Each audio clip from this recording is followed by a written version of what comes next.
في الشكل اللي قدامنا ده عندنا لان 1 اللي هي الشبكة 10 connected لراوتر. في زيها لان 2 شبكة 20 بس دي connected للاير 3 switch. وفي عندنا فيلان 30 و40 دول connected للراوتر في شكل راوتر on a stick وهنتكلم عنه بعد شوية. وفي عندنا فيلان 50 و60 ودول connected للاير 3 switch بشكل SVI.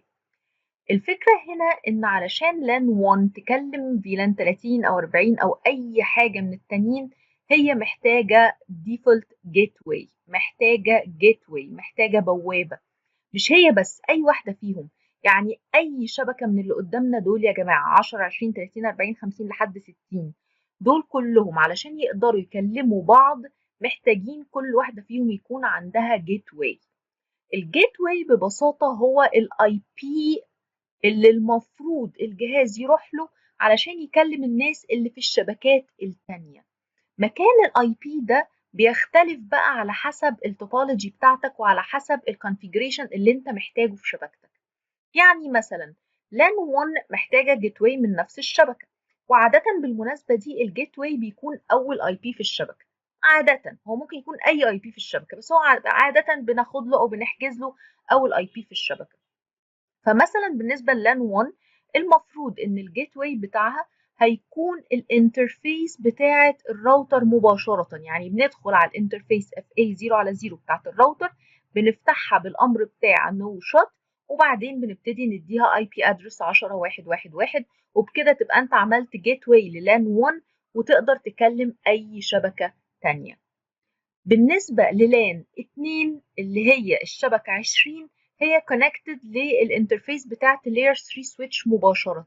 في الحالة دي انترفيس السويتش مش بنعمل لها no shot لأن هي أصلا مفتوحة، بس بنعمل لها حاجة اسمها no switch port علشان ما تبقاش switch port تبقى router port، وبتبتدي على طول تديها IP address من نفس الشبكة برضو، وبكده تبقى انت عملت gateway للان 2 وتقدر تكلم أي شبكة تانية.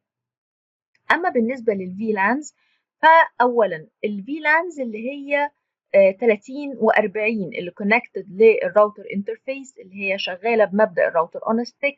وده ببساطة يا جماعة إن الانترفيس بتاعة الراوتر بقسمها لمجموعة من السب انترفيسز، الانترفيسز الفرعية، وكل واحدة فيهم بديها اي بي من فيلان شكل. يعني بدي مثلا اف اي 0 على 0 على 1 دوت واحد مثلا، هديها الاي بي 30.1.1.1 اللي هو الجيت واي بتاع فيلان 30.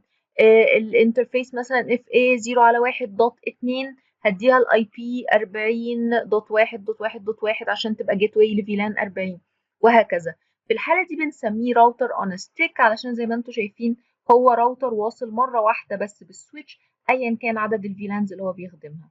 بالطريقة دي بقى الراوتر اون ستيك واخد اكتر من اي بي في نفس الوقت، وكل اي بي فيهم شغال جيت واي لفيلان شكل. عندنا برضو بالنسبة لفيلان 50 وفيلان 60 دول شغالين بمبدأ ال SVI. هنا بتيجي على ال Layer 3 switch وبتبتدي تكريت حاجة اسمها Switched Virtual Interface اللي هي Interface VLAN. وانت عندك مثلا فيلان 50 يبقى Interface VLAN 50 تديها اي بي مثلا 50.1.1.1 عشان تشتغل جيت واي لفيلان 50. وزيها الفيلان 60 دي Logical Interface، يعني انترفيس وهمية بشكل كامل بتبقى موجودة على السويتش علشان تشتغل جيت واي أو تخلي السويتش يقدر يشتغل جيت واي للفيلانز المختلفة.